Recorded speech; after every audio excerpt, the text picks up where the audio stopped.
नमस्कार। आप सभी को मेरा बहुत बहुत नमस्कार। मैं अपना परिचय बस इतना ही दूंगी कि मैं एक हिंदी शिक्षिका हूँ। ज़्यादा बड़े नहीं, छोटे छोटे बच्चों को पढ़ाने वाली। छोटे छोटे बच्चों में मैंने देखा है बड़े प्यारे होते हैं, बहुत ही प्यारे बच्चे होते हैं। बल्कि उन्हीं बच्चों में कई लोग कहते हैं ये ज़्यादा चिड़चिड़ा है, ये ज्यादा लड़ता है, मगर मुझे बड़े प्यारे लगते हैं।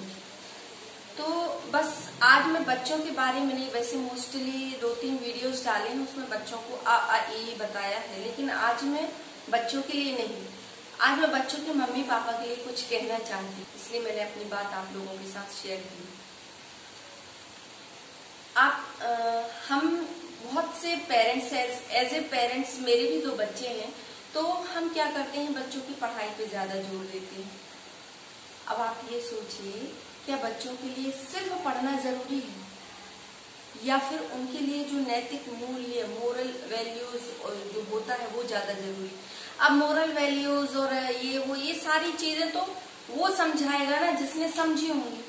हमारी जो पीढ़ी है, हमारे बच्चों को हम क्या समझाएंगे? जिसने पीछे से पढ़ के आया है वो समझा सकता है कि बच्चे, अगर आप कोई सामने वाला आपसे झगड़ा कर रहा है तो आपको थोड़ी देर दूर हो जाना चाहिए, ना कि यदि वो झगड़ा कर रहा है, वो ज्यादा गुस्से में है, तो तुम जो है ना और ज्यादा गुस्से में जाके जो है ना उससे और झगड़ा करो। यदि वो 1 मारने की ताकत रखता है तो तुम 2 मारो। क्या ये सही है? नहीं ना। ये हम अपने बच्चों को, मोस्टली पेरेंट्स ये बच्चों को सिखाते हैं, लेकिन ये वहां तक सही रहता है जब आपसे कमजोर कोई है, यदि आप वो 1 मार रहा है, आप उसको 2 मार सकते हैं। लेकिन जरा आप सोचिए कि हम पेरेंट्स अपने बच्चों के साथ कब तक रहेंगे, या हमारे पेरेंट्स हमारे साथ आज हैं क्या? आज हम जो भी कर रहे हैं हम अपने सेल्फ कर्मों की वजह से कर रहे हैं ना। सफलता असफलता सब हमारे व्यवहार के ऊपर निर्भर करती है। तो हम बच्चों को शिक्षा से ज्यादा व्यवहार क्यों ना दें, है ना? जब मैं छोटी थी, अगर मैं कुछ लड़ती थी तो मेरे पापा हमेशा मुझे डांटते थे, कहते थे कि तुम्हारी ही कोई गलती होगी, तुम बहुत शरारत करती हो।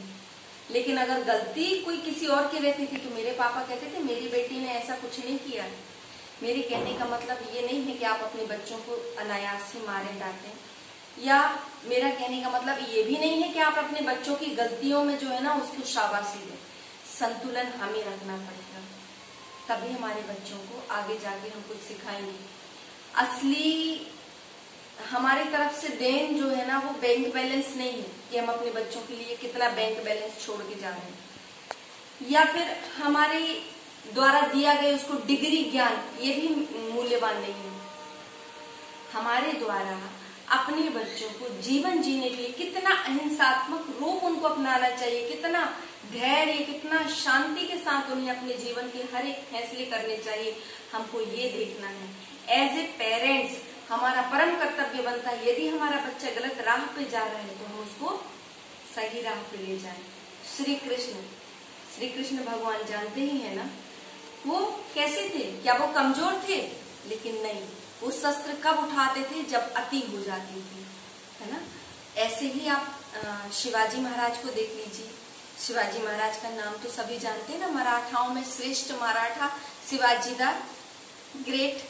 तो उनकी माँ जो थी जीजाबाई, वो अपने पुत्र को ऐसे ही कुछ शिक्षा देती थी। और मेरा विशेष आग्रह माताओं से है, क्योंकि बच्चों के साथ ज्यादातर माएं साथ में रहती हैं, तो प्लीज प्लीज अपने बच्चों को शक्ति दीजिए, ताकत दीजिए कि वो सामने वाले की गलती को एक्सेप्ट करे, उसे क्षमा करें। अपने बच्चे को कमजोर मत कीजिए कि सामने वाला बच्चा अगर गलत संस्कार से लड़ाई झगड़ा कर रहा है तो उससे भी ज्यादा तुम गलत हो जाओ, उसको मारो, तब फिर बाद में जाके हमारा बच्चा या आपका बच्चा बाद में जाके बहुत खराब रास्ते पे चला जाएगा।